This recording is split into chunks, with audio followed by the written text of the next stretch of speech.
operate over all known circuits and appear to act well-nigh independently of time and space. But we know little about them except as we deduce their character from the nature of their activities, the results of which we certainly observe here and there in the universes. Under certain conditions, these inspired spirits can individualize themselves sufficiently for recognition by beings of Trinity origin. I have seen them, but it would never be possible for the lower orders of celestial beings to recognize one of them. Certain circumstances also arise from time to time in the conduct of the evolving universes, in which any being of Trinity origin may directly employ these spirits in the furtherance of his assignments. We therefore know that they exist, and that under certain conditions we may command and receive their assistance, sometimes recognize their presence. But they are not a part of the manifest and definitely revealed organization entrusted with the conduct of time-space universes before such material creations are settled in light and life. They have no clearly discernible place in the present economy or administration of the evolving seven superuniverses. They are a secret of the Paradise Trinity. The Melchizedeks of Nebadon teach that inspired Trinity spirits are destined, sometime in the eternal future, to function in the places of the solitary messengers, whose ranks are slowly but certainly being depleted by their assignment as associates of certain types of trinitized sons.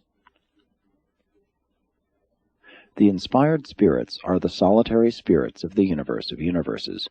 As spirits, they are very much like the solitary messengers, except that the latter are distinct personalities. We obtain much of our knowledge of the inspired spirits from the solitary messengers, who detect their nearness by virtue of an inherent sensitivity to the presence of the inspired spirits, which functions just as unfailingly as a magnetic needle points to a magnetic pole. When a solitary messenger is near an inspired Trinity spirit, he is conscious of a qualitative indication of such a divine presence, and also of a very definite quantitative registration, which enables him actually to know the classification or number of the spirit presence or presences.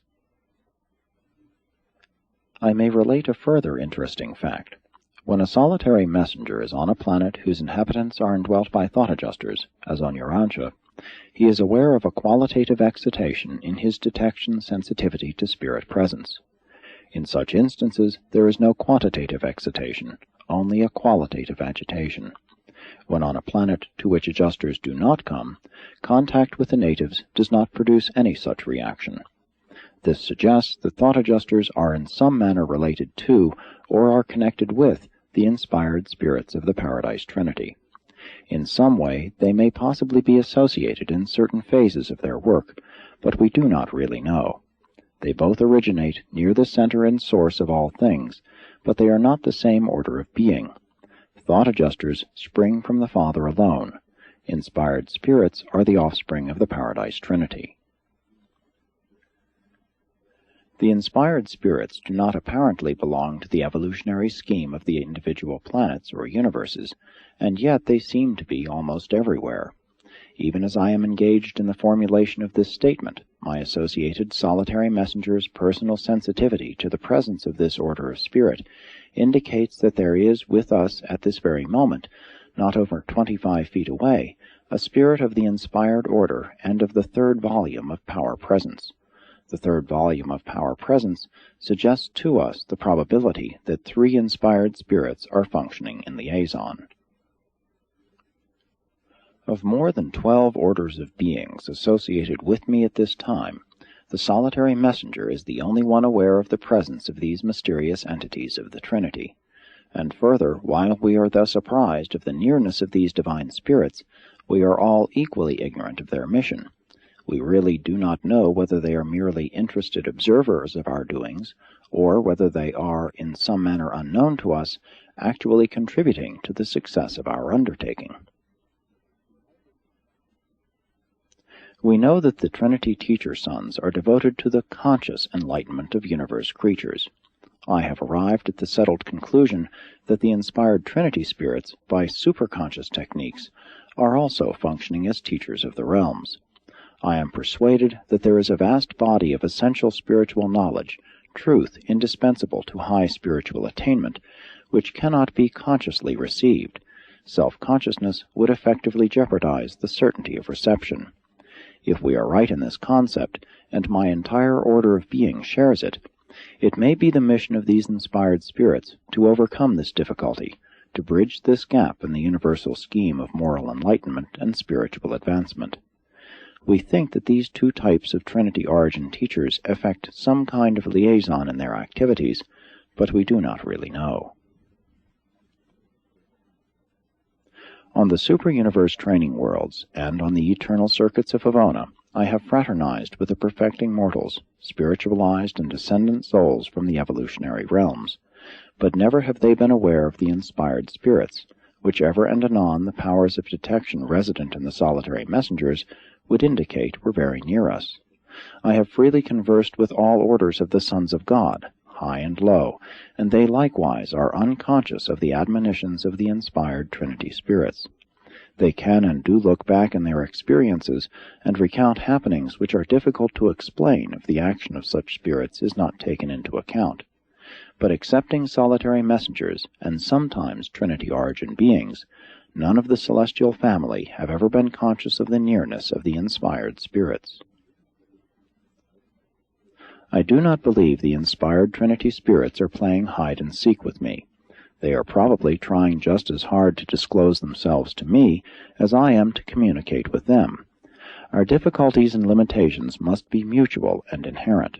I am satisfied that there are no arbitrary secrets in the universe. Therefore, will I never cease in my efforts to solve the mystery of the isolation of these spirits belonging to my order of creation. And from all this, you mortals just now taking your first step on the eternal journey can well see that you must advance a long way before you will progress by sight and material assurance. You will long use faith and be dependent on revelation if you hope to progress quickly and safely. 6. Havona Natives. The Havona natives are the direct creation of the Paradise Trinity, and their number is beyond the concept of your circumscribed minds. Neither is it possible for Urantians to conceive of the inherent endowments of such divinely perfect creatures as these Trinity origin races of the eternal universe. You can never truly envisage these glorious creatures. You must await your arrival in Havona, when you can greet them as spirit comrades. During your long sojourn on the billion worlds of Havona culture, you will develop an eternal friendship for these superb beings. And how deep is that friendship which grows up between the lowest personal creature from the worlds of space and these high personal beings native to the perfect spheres of the central universe. Ascending mortals, in their long and loving association with the Havona natives, do much to compensate for the spiritual impoverishment of the earlier stages of mortal progression. At the same time, through their contacts with ascending pilgrims, the Havoners gain an experience which to no small extent overcomes the experiential handicap of having always lived a life of divine perfection. The good to both ascending mortal and Havona native is great and mutual. Havona natives, like all other Trinity origin personalities, are projected in divine perfection, and, as with other Trinity origin personalities, the passing of time may add to their stores of experiential endowments. But unlike the stationary sons of the Trinity, Havoners may evolve in status, may have an unrevealed future eternity destiny. This is illustrated by those Havoners whose service factualize capacity for fusion with a non-adjuster father fragment, and so qualify for membership in the mortal core of the finality. And there are other finaliter core open to these natives of the central universe. The status evolution of Havona natives has occasioned much speculation on Uversa. Since they are constantly filtering into the several paradise core of the finality, and since no more are being created, it is apparent that the number of natives remaining in Havona is constantly diminishing. The ultimate consequences of these transactions have never been revealed to us, but we do not believe that Havona will ever be entirely depleted of its natives. We have entertained the theory that Havoners will possibly cease entering the finaliter core sometime during the ages of the successive creations of the outer space levels. We have